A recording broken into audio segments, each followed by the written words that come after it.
The national broadsheet tomorrow, an exclusive on the front of The Australian. Care factor, $11.3 billion. More than 250,000 frontline aged care staff, including nurses, carers, cooks and home care workers, will receive 15% pay rises from July 1 under a mammoth $11.3 billion package set to be announced in next Tuesday's federal budget.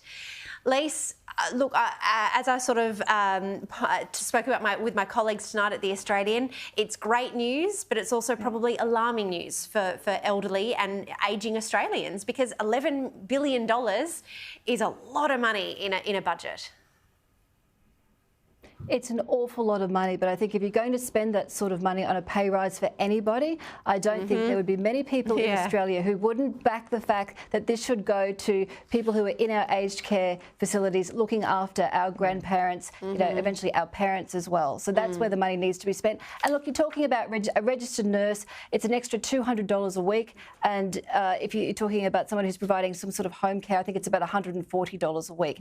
And when you look at the rising cost of living, those sorts of amounts make a big difference. And in comparison, you've got staff at the ABC getting an 11% pay rise. So 15% for the people who are looking after our elderly. I think it's very well spent. Absolutely. Yes, it will have an impact on inflation, but I would presume most of that money would go towards just trying to cover your daily bills, not going out there and splurging on big screen televisions or inflationary sort of activity. Yeah, I think you hit the nail on the head. I think a lot of people would find it hard to argue with that amount of money going to those great people, that's for sure.